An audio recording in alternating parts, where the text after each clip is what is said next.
Deep Water has dropped in theaters, and okay, this is legitimately one of the worst movies I have ever seen in my entire life. This is easily the worst movie of the year. This movie is worse than any movie, every movie I saw in theaters in 2025. The worst movie I saw in theaters in 2025 was A Working Man, which I gave a 1 out of 5. This movie, I wouldn't even give it an entire star to.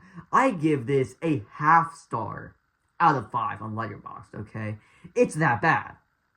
This movie's legitimately, like, atrocious. And it's like, at a certain point, it becomes so bad, it kind of just becomes, like, hilarious, okay? And now, keep in mind, I went in with bottom of the barrel expectations, okay?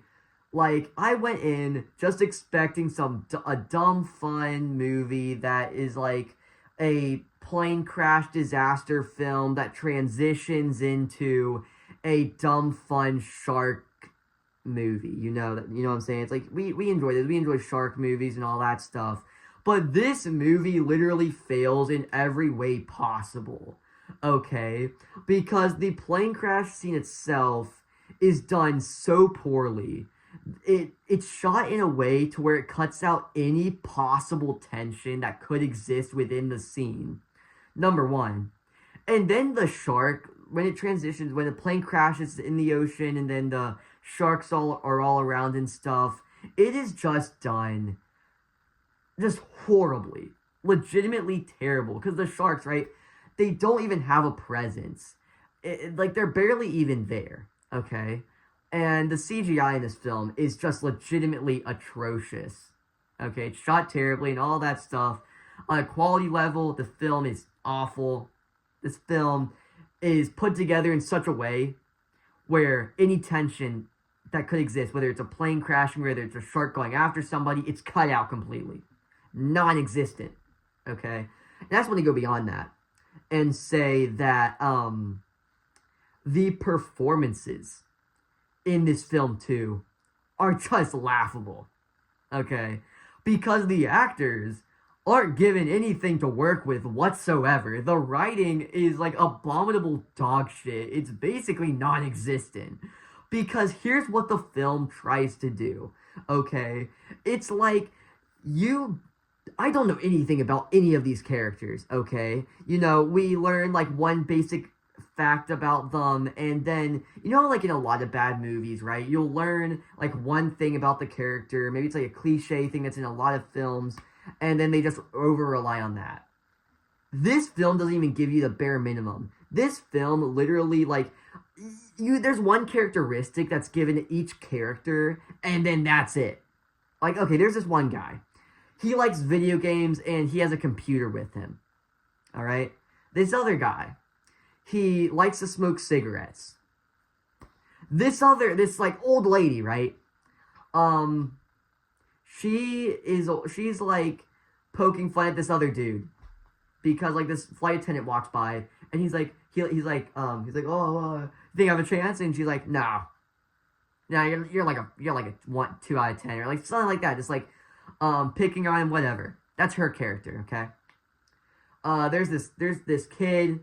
This little kid, he's just kind of there so he can like do something. I don't know. And then I think they try to make him into comic relief like once, and then it's like whatever.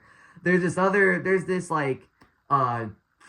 these people from like China, I think it was, yeah, for like this tournament, and they're just there. You know, there's this, and then they get bullied by this other dude that's like on like this football team. But then this coach, this other guy, there's this coach. He has to like pull him back. He's like, "Hey, that's not what this team's about. That's not the meaning of friendship and kindness and whatever." And then you have this couple that at one point goes in the bathroom, and then to like make out or like have sex or whatever, and they end up like getting killed because the dumbass, like, when the plane is like fully underwater, he opens the door and just lets all the water in, they just die instantly, and it's like that's it for them, I guess. And it's like it's so baffling, right? Because I still said all these characters. Legitimately, what I told you is all I learn about these characters within the story. You don't get anything else. And it tries to like build up these like big emotional moments with the characters, and it just doesn't work because I don't care about any of them. I even said this to my dad, who dragged me out to see this. I said to him, I know as much about the shark coming to kill them as I do about the characters themselves, and by that I mean absolutely nothing. It's the writing in this movie goes like beyond just being bare bones. Okay, it's legitimately some of the worst shit I've ever seen in my life. And then you have the pilots of the film. Okay, you have the main guy, Aaron Eckhart, and then you have the other pilot played by Sir Ben Kingsley. And I was surprised that Sir Ben Kingsley was in this film. When I saw him in the trailer, I was like, okay, well this might be okay. He might be able to salvage some of this. They give him nothing. He like sings "Fly Me to the Moon" like at the very beginning, and then does it like right before he dies. Which they try to build it up as like this big emotional moment when he ends up sacrificing himself. But like, okay, number one, no, because I heard him sing the song one other time, so then he sings it again. It's like, okay, who cares? And then number two, when he's dying, right, and when he's sacrificing himself, they showed it in the trailer. They showed, like, they literally, it was baffling. When I watched the trailer, I was like, they literally showed one of the main characters, like, deaths in the trailer. That's just how much they don't care. And it's like, because in the movie, right, they're trying to save the guy. It's like, well, there's no tension here. I mean, even if I didn't know he was going to die, there would already be no tension, right? Because it's just so predictable.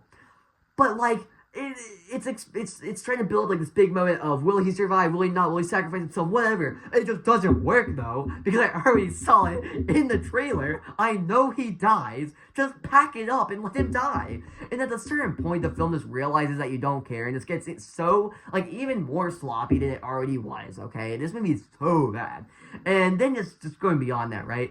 This movie tries so hard to build these big emotional moments when it's just so laughably bad. Okay, because like like when the plane's crashing, you know, they have like the sad instrumentals and everything, and it's like, are you kidding me? Okay, that's like the whole score for the movie. It's just like these sad instrumentals, probably like royalty free sad instrumentals, you know, and or it's just like or it's like this like random like bland tune that's playing whenever a shark attack's about to happen. It's like so shitty, you know. It's like, and like, okay, but there was a certain point when I was like just having a miserable experience watching this film.